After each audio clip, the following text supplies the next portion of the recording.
In the rolling hills of western Pennsylvania, where coal mines once carved deep scars into the earth, a cemetery plot has puzzled historians for over a century. 7 identical headstones stand in perfect formation, each bearing the surname Murphy, each marking the grave of a young man who died at exactly 21 years of age. Between 1847 and 1883, every male heir of the Murphy lineage met his end on his 21st birthday under circumstances so varied yet eerily consistent that local authorities eventually stopped investigating. The Pennsylvania State Archives contain over 300 pages of testimonies, medical reports, and witness statements, sealed by order of the state government in 1884, only to be quietly transferred to a restricted vault in Harrisburg. What you're about to hear has never been told in its entirety, pieced together from recently discovered family letters, court records, and the personal diary of Dr. Ezra Caldwell, the physician who attended 4 of these deaths and spent his final years obsessively documenting what he called the Murphy curse. Before we continue with the story of the Murphy family and their inexplicable tragedy that haunted an entire community for nearly 4 decades, I need you to do something for me. If you're fascinated by historical mysteries like this one, hit that subscribe button and ring the notification bell so you never miss our deep dives into America's darkest secrets. And let me know in the comments below what state or city you're listening from. I love connecting with fellow mystery enthusiasts from all corners of our country. The truth about what happened to the Murphy sons is far more disturbing than any supernatural explanation could ever be, rooted in the harsh realities of 19th century industrial America. Family secrets spanned generations, and a conspiracy of silence protected the powerful while destroying the innocent. The year was 1846 when Seamus Murphy first arrived in Millfield, Pennsylvania, a burgeoning coal mining town nestled in the Appalachian foothills about 40 miles southeast of Pittsburgh. Like thousands of Irish immigrants fleeing the Great Famine, Seamus carried little more than calloused hands, an iron will, and dreams of prosperity in the New World. But unlike most refugees who arrived destitute and desperate, Seamus possessed something that would prove both a blessing and a curse: a letter of introduction from a mysterious benefactor in Ireland who had arranged his passage and promised him employment with the Keystone Coal and Iron Company. Millfield was a company town through and through, its dusty streets lined with identical wooden houses painted a uniform gray, its economy entirely dependent on Keystone's massive operation that employed over 800 men in a network of mines honeycombing the surrounding mountains. The company owned everything from the general store to the church pews, from the schoolhouse to the cemetery plots, creating a sealed world where every aspect of life was controlled by corporate decree. Even the town's name was a company invention. The original settlement had been called Greenale, but Keystone had rechristened it to reflect their vision of industrial efficiency over natural beauty. What made Millfield different from other company towns was the deliberate selection of its workforce. Rather than simply hiring whoever showed up looking for work, Keystone had developed a sophisticated recruitment system that targeted specific families from specific regions of Europe, particularly those fleeing political upheaval or economic disaster. These families arrived not as random immigrants, but as carefully chosen participants in what company documents euphemistically called the settlement program, a comprehensive system of housing, employment, and community development that promised security in exchange for long-term commitment. At 28, Seamus was older than most new arrivals, his weathered face bearing the marks of hardship that had driven him across the Atlantic. He possessed a sharp mind for numbers and an unusual ability to read and write in both English and Gaelic, skills that quickly caught the attention of Josiah Bentley, Keystone's operations manager. Bentley was a thin, calculating man in his 40s, who had transformed Millfield from a struggling mining camp into one of the most profitable operations in Pennsylvania through what he called Innovative labor management techniques. Within his first month, Seamus was promoted from the mines to the company's accounting office, a move that elevated him above most immigrants but also placed him in a position where he would witness the true scope of Keystone's control over its workers. The ledgers he maintained contained more than simple payroll records. They tracked every aspect of the employees' lives, from their debts at the company store to their attendance at company-sponsored church services, from their children's performance in the company school to detailed notes about their political opinions and social associations. It was in this office, amid ledgers thick with coal dust and the weight of other people's secrets, that Seamus met Margaret O'Connell. She was the daughter of Dermot O'Connell, one of the first Irish families recruited for the settlement program, and she worked as a seamstress for the wives of company supervisors. Margaret possessed an education unusual for a woman of her background. She could read Latin as well as English, having been taught by nuns in Ireland before her family's immigration, and she had developed a sharp eye for the inconsistencies and mysteries that surrounded life in Millfield. Their courtship was brief but passionate, partly because genuine affection developed quickly between them, but also because both sensed that their individual survival in Millfield's complex social hierarchy would be enhanced by marriage. They wed in the fall of 1846 in the town's modest Catholic church, a ceremony attended by over 200 people but officiated by Father McKenna, a priest whose sermons always seemed to emphasize the virtues of loyalty, obedience, and accepting one's appointed place in God's plan. Margaret was a beauty by any standard, with raven black hair and eyes the color of storm clouds. But more importantly to Seamus, she possessed a fierce intelligence and shared his growing unease about the true nature of their supposed good fortune. Their honeymoon cottage on Elm Street was one of the nicer houses available to Irish families, but it came with unspoken rules about when they could come and go, who they could entertain, and what topics were appropriate for discussion in a home that they gradually realized was never truly private. By spring of 1847, Margaret was pregnant with their first child, and Seamus had managed to save enough money to purchase a small plot of land on the outskirts of town, where he planned to build a proper house for his growing family.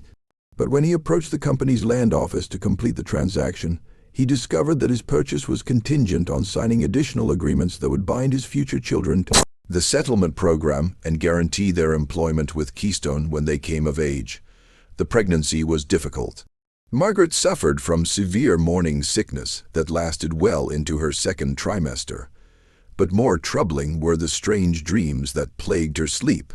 She reported visions of standing in a vast cemetery filled with identical headstones, each bearing the name of a young man she had never met but somehow recognized. Dr. Caldwell, the town's only physician, a man whose medical training had been supplemented by years of observing the peculiar patterns of illness and death in Millfield, prescribed bed rest and laudanum for her discomfort, but privately confided to his journal that he had seen similar symptoms in other pregnant women whose husbands held positions of responsibility within the company. The town itself was a powder keg of tensions that went far beyond the typical conflicts between different ethnic groups. The Irish Catholics, like the Murphys, faced discrimination from the Protestant German and English families who had arrived earlier.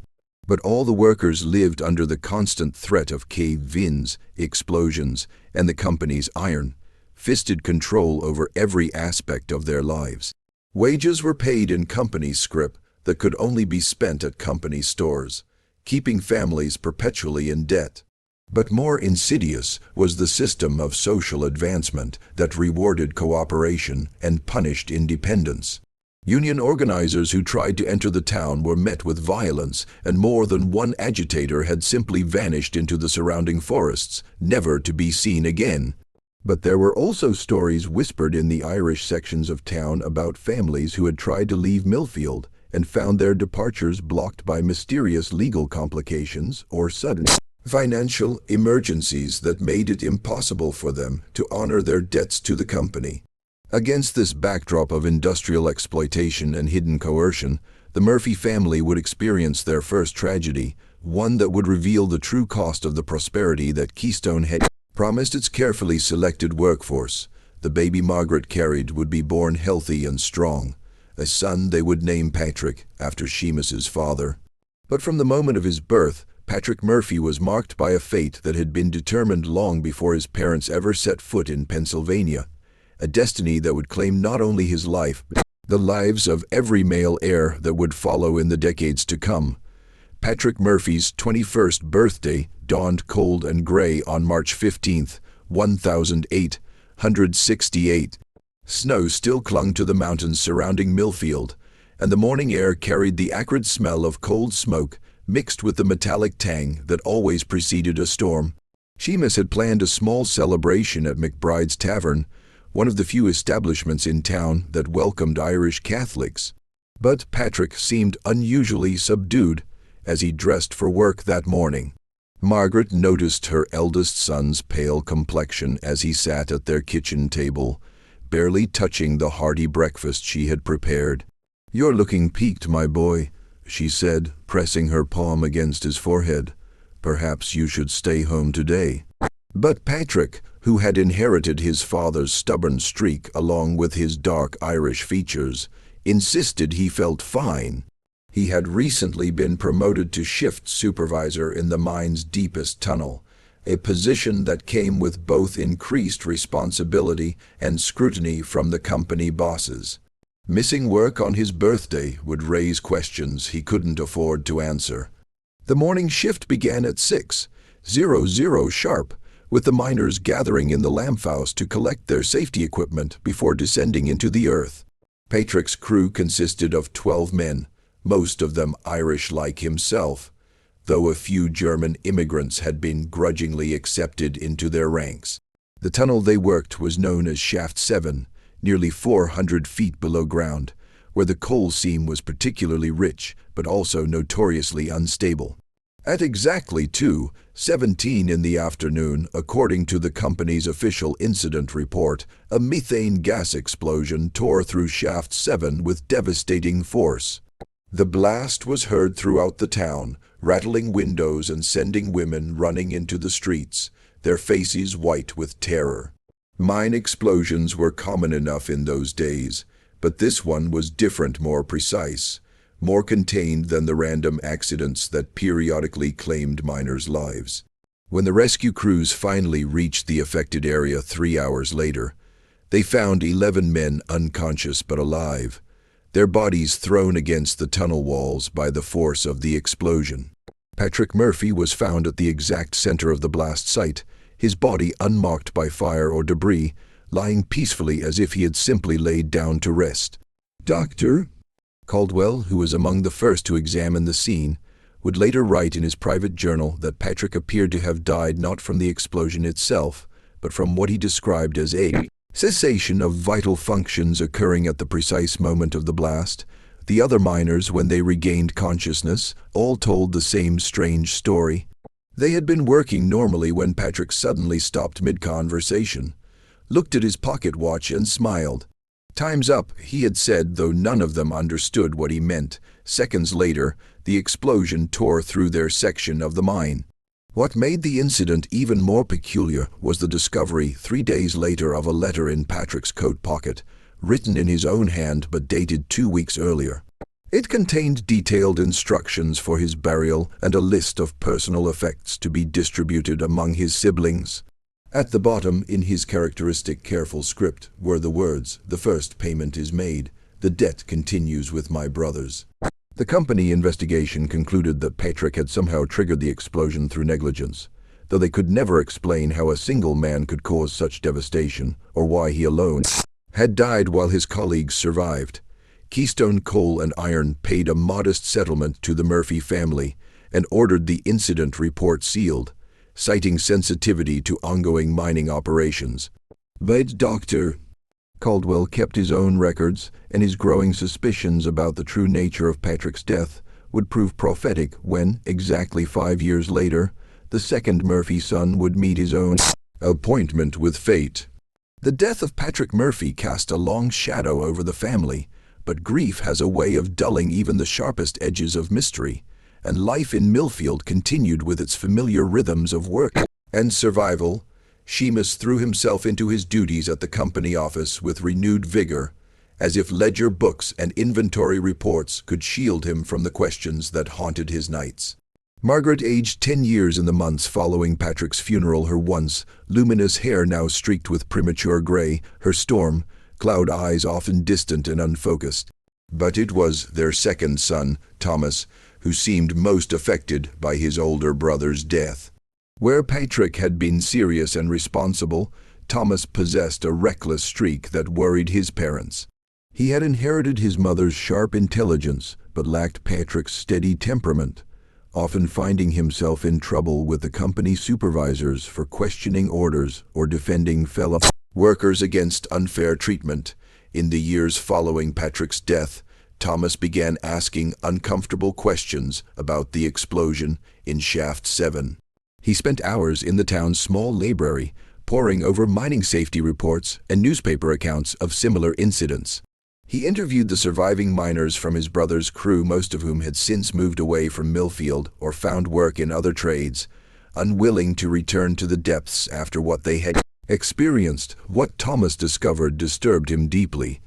Mining records showed that Shaft 7 had been deemed unsafe by previous inspections, with dangerous levels of methane gas detected in the weeks leading up to the explosion.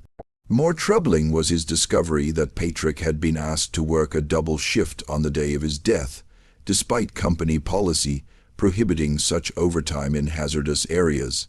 The most damning of all was a letter he found among his father's papers, written by Josiah Bentley himself, ordering Patrick to conduct a special inspection of the tunnel's gas pockets on his birthday. When Thomas confronted his father about the letter, Seamus's reaction was swift and violent. The quiet, bookish man who had spent years building a reputation for honesty and reliability suddenly became someone his son barely recognized. His face flushed with rage as he snatched the document from Thomas's hands and threw it into the fire. "Some secrets are better left buried, boy," Seamus said, his voice barely above a whisper, but carrying a menace that made Thomas step back. "Your brother is dead, and no amount of digging will bring him back. Drop this foolishness before you join him." But Thomas, now approaching his own 20th birthday, refused to let the matter rest. He began meeting secretly with former Keystone employees who had left the company under suspicious circumstances, and what they told him painted a picture of corruption and conspiracy that reached far beyond a simple mining accident.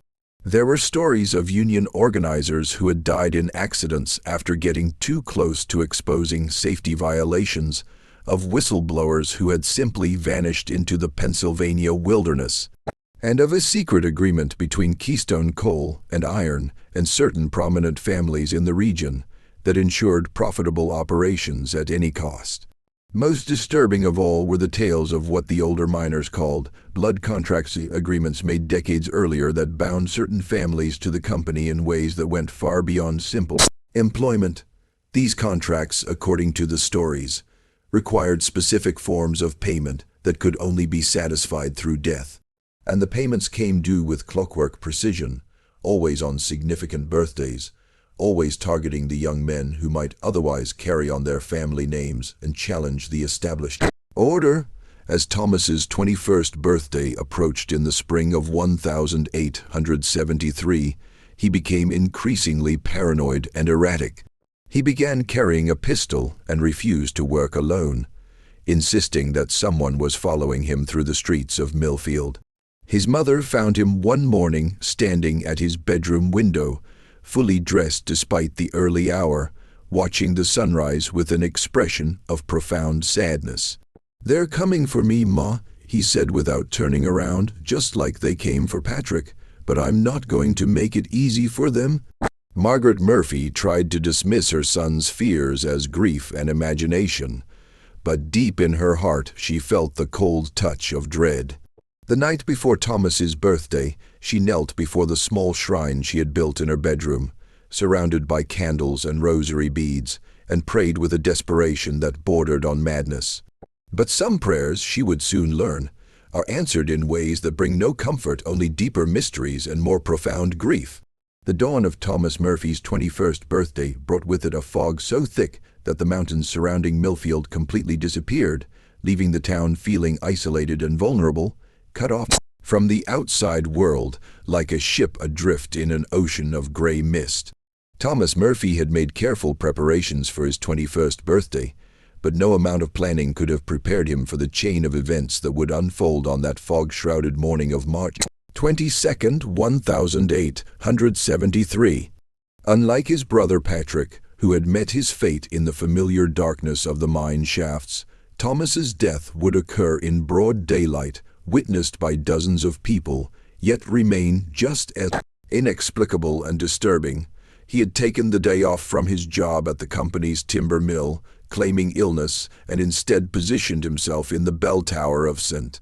Michael's Catholic Church, which offered a commanding view of all the approaches to Millfield. Armed with his father's old hunting rifle and a box of cartridges, Thomas had transformed the sacred space into a fortress, barricading the narrow stairway with heavy wooden benches. Father O'Malley, the elderly priest who had baptized all the Murphy children, discovered Thomas's presence during his morning prayers. The young man's appearance shocked the cleric. Hollow-eyed and gaunt, Thomas had obviously not slept in days, and his clothes hung loose on his frame as if he had stopped eating altogether. "Thomas, my son," the priest said gently, approaching with his hands visible and empty, "what troubles bring you to God's house with such weapons?"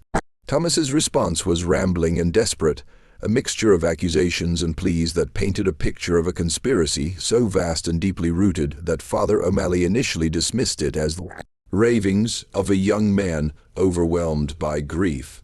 But as Thomas spoke, providing specific dates, names, and details that only someone with intimate knowledge could possess, the priest's skepticism began to give way to growing horror. According to Thomas, his brother Patrick had not died in a random mining accident, but had been deliberately murdered as part of a grotesque ritual that bound the Murphy family to Keystone coal and iron through what he called a contract written in blood. The explosion in Shaft 7 had been carefully orchestrated, timed to occur at the exact moment of Patrick's 21st birthday, fulfilling an obligation established decades earlier through circumstances that Thomas claimed to understand but refused to fully explain. "They're coming for me today, Father," Thomas said, his voice breaking with emotion. "And when I'm gone, they'll come for Michael, and then for James, and for little Brendan. Every son, every 21st birthday, until the debt is paid in full or until there are no more Murphy men left." Sacrifice. Father O'Malley tried to calm the young man, offering prayers and comfort. But Thomas was beyond consolation. He had spent months investigating his brother's death and claimed to have discovered documents that proved the existence of the blood contract, though he had hidden these papers in a location he would not reveal. His plan was simple. From his vantage point in the bell tower, he would identify whoever came to kill him and shoot them before they could complete their mission, breaking the cycle of death that had claimed Patrick and now threatened the entire family. At exactly noon, as the church bells began their daily toll, Thomas suddenly stiffened and pointed toward the main street of the town. "There," he whispered to Father O'Malley. "Do you see them? 3 men in dark coats walking this way. They're not from Millfield. I don't recognize any of them." The priest peered through the narrow window, but saw only the normal midday bustle of townsfolk going about their business. The fog had lifted slightly, but visibility was still limited, and he could not make out the figures that had captured Thomas's attention. When he turned back to the young man, he found Thomas raising the rifle to his shoulder, his finger on the trigger, his face a mask of grim determination. What happened next would be debated by witnesses for years to come. At the exact moment that Thomas Murphy pulled the trigger aiming at what he believed to be his approaching executioners, the rifle exploded in his hands with a force that should have been impossible. The weapon had been meticulously maintained and recently inspected, but it disintegrated as if it had been packed with far more gunpowder than any standard cartridge could contain. The explosion killed Thomas instantly, his body thrown against the stone wall of the bell tower with such violence that Father O'Malley, despite his decades of experience comforting the grieving and blessing the dead, fainted from the shock.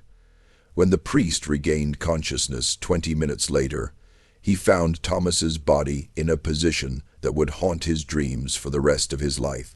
The young man was kneeling, his hands clasped in prayer, his face peaceful and unmarked by the violence that had claimed his life.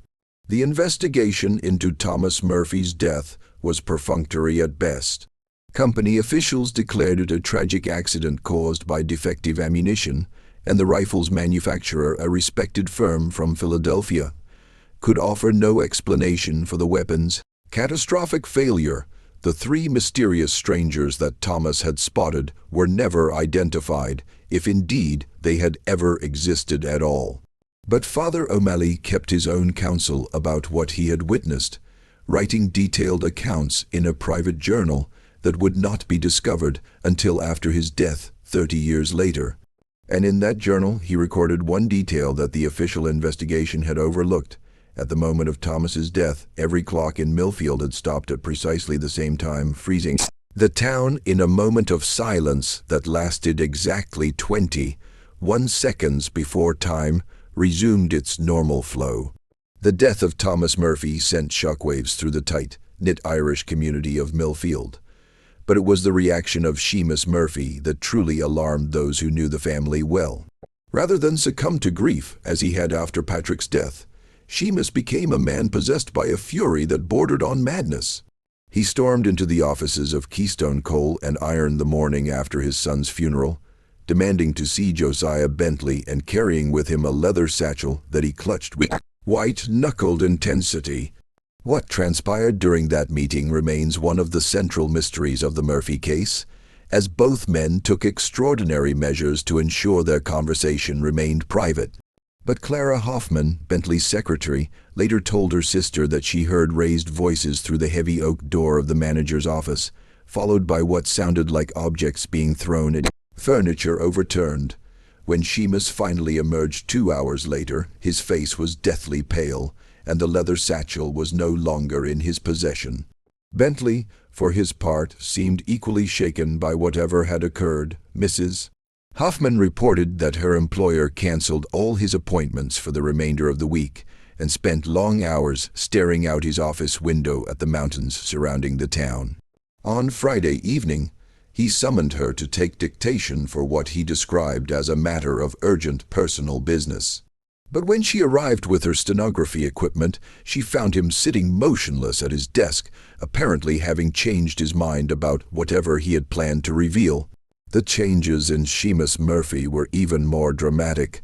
The man, once known for his meticulous attention to detail and unwavering honesty, began making errors in the company books, errors so obvious and frequent that even the most charitable observers questioned whether they were intentional.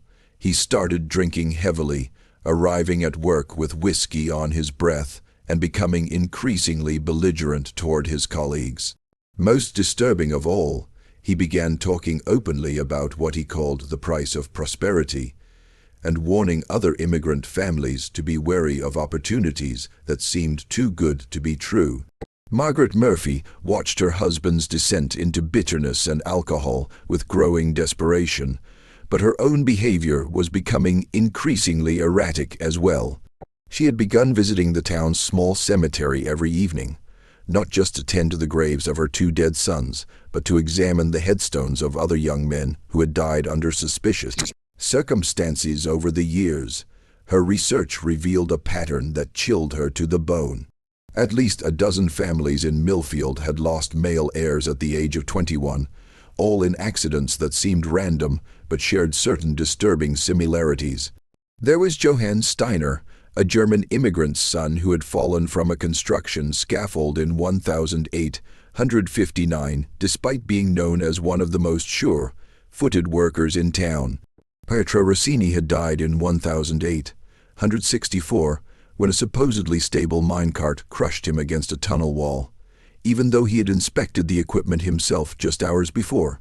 Most recently, in 1871, Edward Flanagan had drowned in the shallow creek that ran through the center of town despite being an accomplished swimmer who had grown up playing in those same waters.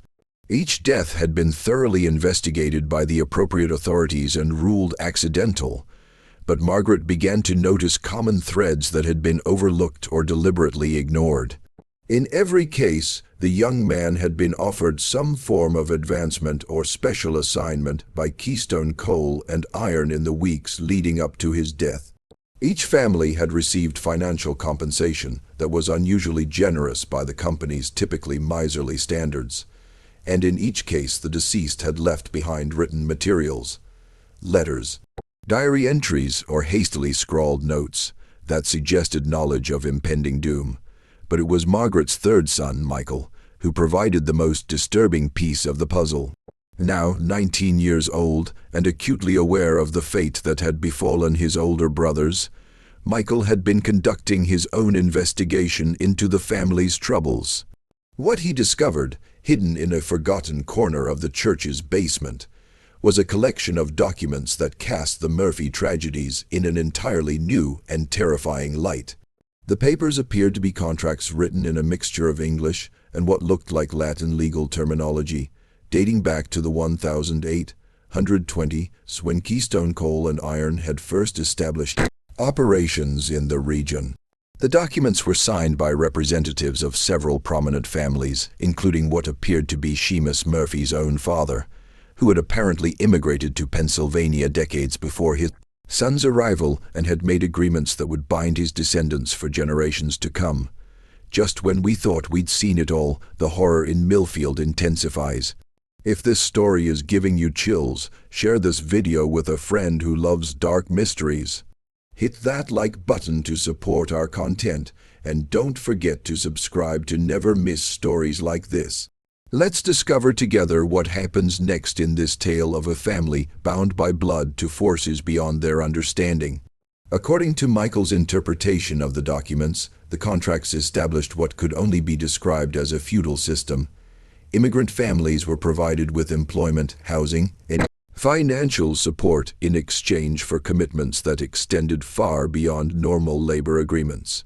The most chilling clause, repeated in every contract with minor variations, stipulated that each family must provide a tithe of blood to ensure the continued prosperity of the company and the community as a whole. The tithe was to be paid through the death of the eldest male heir of each generation upon reaching his 21st birthday, with the manner of death to be determined by circumstances that would appear accidental or natural to outside observers. In exchange for this ultimate sacrifice, the remaining family members would be guaranteed employment, protection, and financial security for as long as they remained in Millfield and honored the terms of their ancestors' agreements.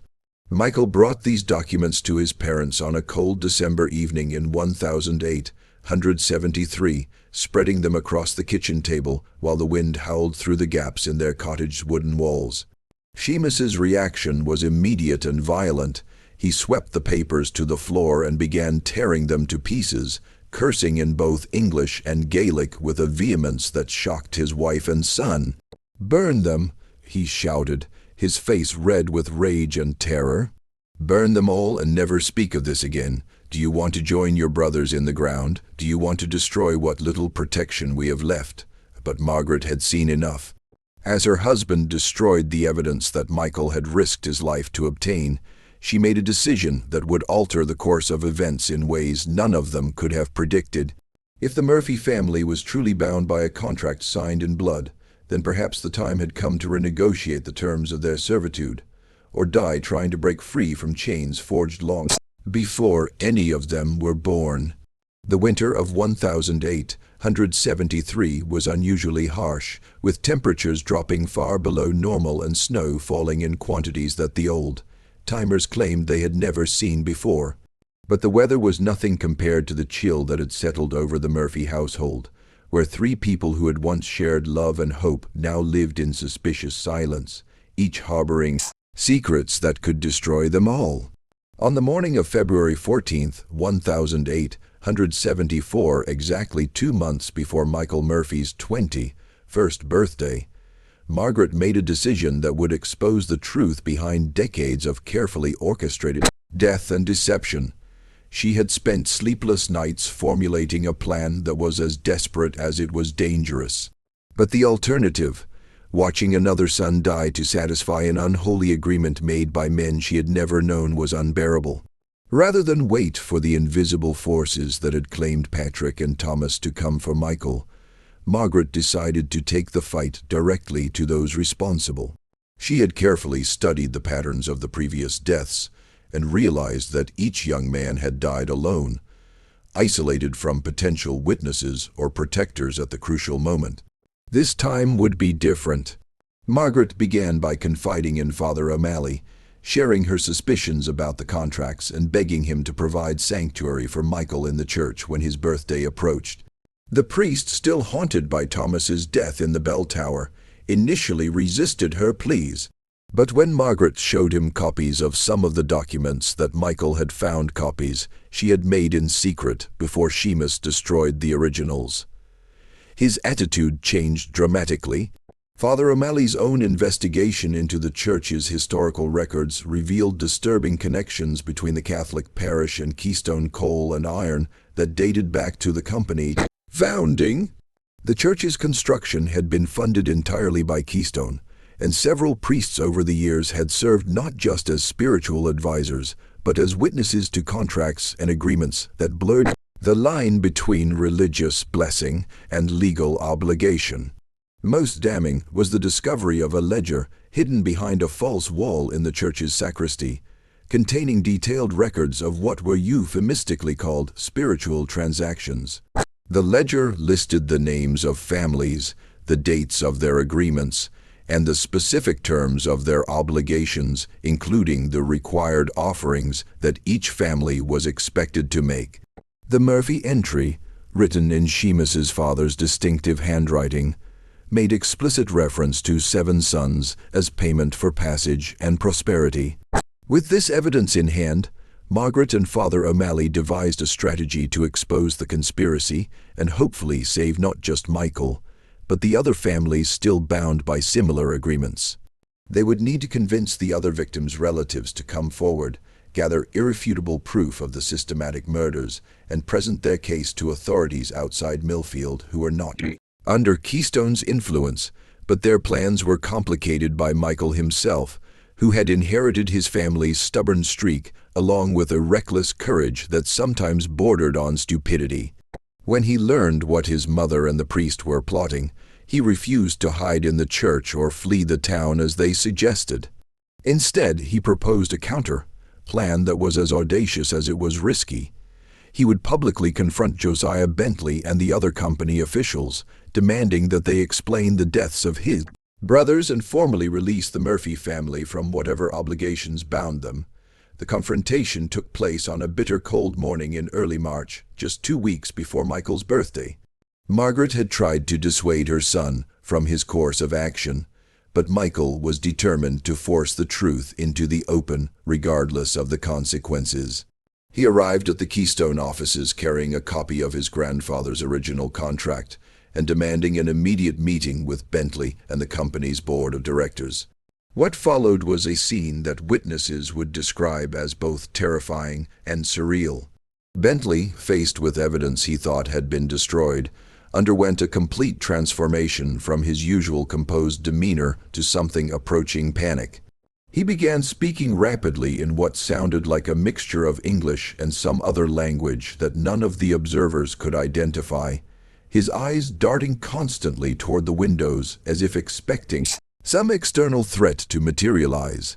The other company officials present seemed equally disturbed by Michael's revelations, but their reaction was more calculating than fearful.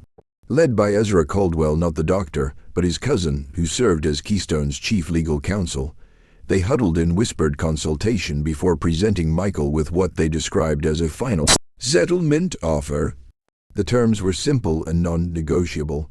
In exchange for Michael's silence about the contracts and the circumstances surrounding his brother's deaths, the Murphy family would be released from all future obligations and provided with enough money to relocate anywhere in the country they chose.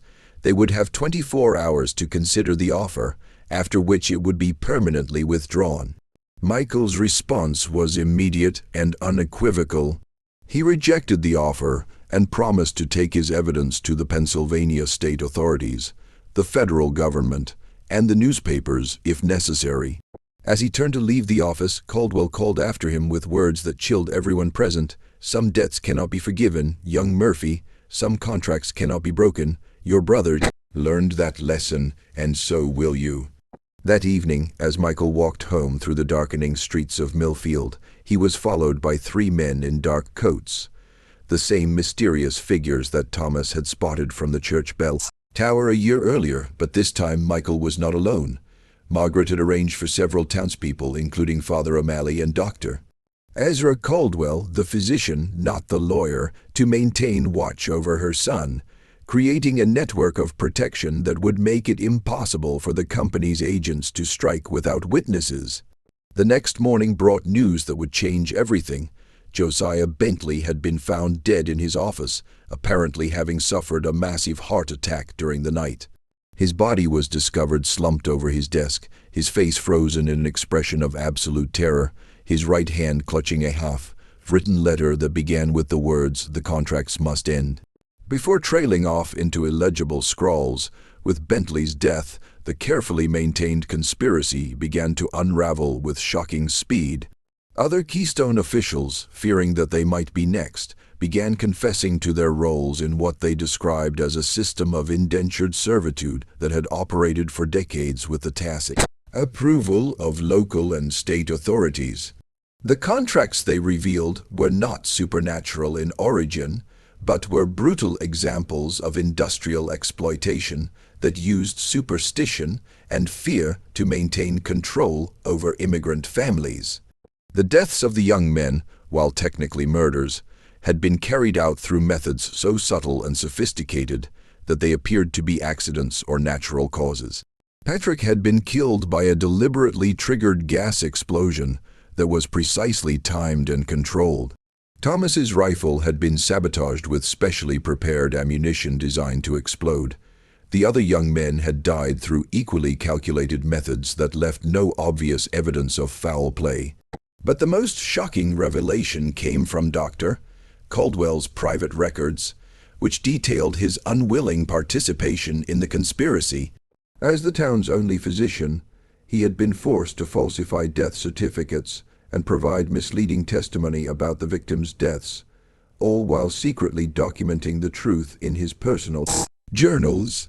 His records revealed not just the methods used to murder the young men, but the names of the actual killers, a small group of professional assassins who traveled between company towns throughout Pennsylvania, carrying out similar accidents wherever immigrant families became troublesome or their sons reached the age where they might challenge the established order. Michael Murphy lived to see his 22nd birthday, becoming the first male heir in his family to break the cycle of death that had claimed his brothers and so many others before them. But survival came at a cost that would haunt the Murphy family for generations to come. The exposure of the conspiracy brought swift and brutal retaliation from forces that extended far beyond Keystone Coal and Iron. Within weeks of Bentley's death and the revelations that followed, the Murphy family began receiving death threats from unknown sources. Their cottage was vandalized repeatedly. Seamus was fired from his position with the company, and local merchants suddenly refused to sell them food or other necessities. More disturbing were the accidents that began plaguing other families who had come forward with their own stories of suspicious deaths and coercive contracts. Houses caught fire in the middle of the night, mine shafts collapsed unexpectedly, and several potential witnesses simply vanished without explanation. The message was clear. Speaking the truth about the industrial conspiracy was itself a death sentence.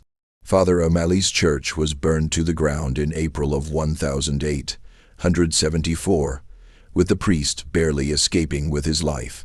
The official investigation blamed the fire on a faulty stove, but everyone in Millfield knew it was revenge for his role in exposing the contracts. The priest relocated to a parish in Philadelphia, taking with him copies of all the documents he had helped Margaret gather, but he would never again speak publicly about what he had witnessed in Millfield, Dr. Caldwell met a more dramatic end. Just days before he was scheduled to testify before a state commission investigating labor practices in Pennsylvania's mining towns, he was found dead in his office, apparently having taken his own life by ingesting a massive dose of laudanum. His suicide note claimed that he could no longer live with the guilt of his complicity in the murders, but those who knew him well doubted that he would have chosen such a cowardly exit from his troubles. The Murphy family themselves barely survived the wave of retribution that followed their defiance. In May of 1874, Seamus was found beaten unconscious on the road outside of town. His attackers unknown, but their message clear. Margaret began suffering from mysterious illnesses that left her weak and often bedridden, symptoms that persisted despite treatment from doctors brought in from Pittsburgh. Even young Brendan, the youngest Murphy son who was still only 14, was targeted for harassment at school and on the streets, making it clear that the family's persecution would continue indefinitely if they remained in Millfield. Faced with the choice between continued resistance and survival, the Murphys made the painful decision to abandon everything they had built in Pennsylvania and start over somewhere far from reach of Keystone Coal and Iron and its network of enforcers.